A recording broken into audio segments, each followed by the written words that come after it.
What is going on, ladies and gentlemen, boys and girls? The Sideline Guys are coming at you with individual videos for our UFC 300 preview show. And we're on to the main card, baby. Our first fight on the main card gives us Bo Nickal versus Cody Brundage. Bo Nickal sitting at a minus 2,000 favorite. Probably one of the biggest favorites in UFC history, going up against the underdog Cody Brundage plus 1,200. I'm excited about this fight for all the wrong reasons, right? This is a slaughter.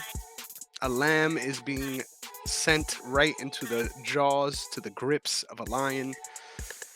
If Cody Brundage wins this fight, this is disastrous for all parties included, right? We got to make that very clear. Do I think that Cody Brundage is going to win this fight? No. I think Bo Nickal's pedigree speaks for itself. I think although the wins he's had in the UFC have aged very poorly, might I add, I still think he showed some very impressive skills, not just on the feet, but obviously in the grappling phases as well against Jamie Pickett. There's a lot of things to look forward to with Bo Nickal. I think ultimately the way this fight goes down, I think we end up seeing Bo Nickal go all out with the grappling and go for a couple takedowns early and end up finishing this fight with ground and pound on the ground. That is my prediction. I'm going with Bo Nickal, TKO, ground and pound. Let's say second round. Let's say he gets extended this time around. But I think it's going to be pretty one-sided, and it's really going to show the level that Bo Nickal's at. And can't wait to potentially draft him for my team because, hey, the more studs like Bo Nickal we could have on the squad, the better. What do you think, Sean?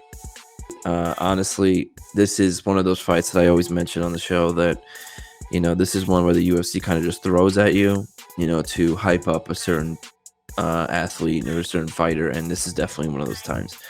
Cody Brundage, I give a lot of respect to, but I've seen Cody Brundage fight, and this is one of those to keep it lightly, as the old heads would say. This is the tuna can fight.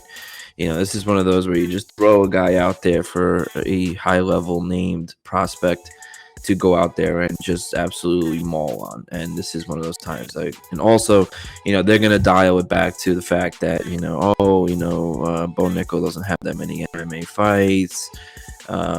We need to, bring him up slowly, but come on. The fact, if that's the case, then don't put him on the main card. That's the whole thing here. But you put him on the main card where you have so many other champions on the prelims. It's pretty ridiculous. As much as I love Bo Nickal, and I think he's an exciting hype fight, and I completely understand why he is on the main card, because to have him start off the main event, which he'll probably get some crazy submission or even a knockout. It gets the crowd going. It gets people excited to see that right off the bat, especially now that there's $300,000 on the line for any performance of the night bonus. So every fighter is going to be going crazy for that. So in this one, to be honest with you, I absolutely see a situation where Bo Nickal just mauls on Cody Brundage, and with Cody, I picked against him in his last fight against Zach Reese. I thought, Zach Reese. I even think I have Zach Reese in my dynasty, unfortunately. But, I picked against him that fight. And I think Zach Reese looked good in that fight until obviously getting slammed. And obviously it was only, I think, like 2 minutes long. But it was something that win got him into this.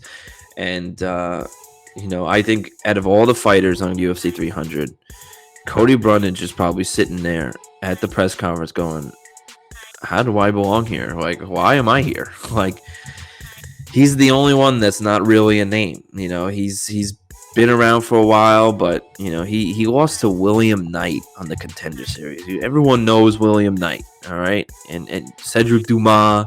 There are some guys out there that he is lost to, and then now he's on the main card of UFC 300.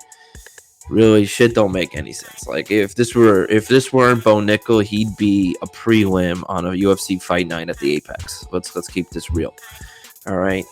But regardless, Bo Nickal, I want to say I wanted to say by knockout because of this 300K thing and because of how he knocked out Val Woodburn.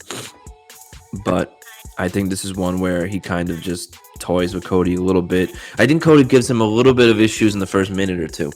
A little bit of pressure and something that will, keep Bo Nickal a little bit dialed back. But I think once Bo Nickal gets him grappling and to the ground, then this will be over quickly. I see this being in I was gonna say maybe I'll push to the second round for Cody's sake, but I see this going one way, and this is first round sub probably within like the third or fourth minute.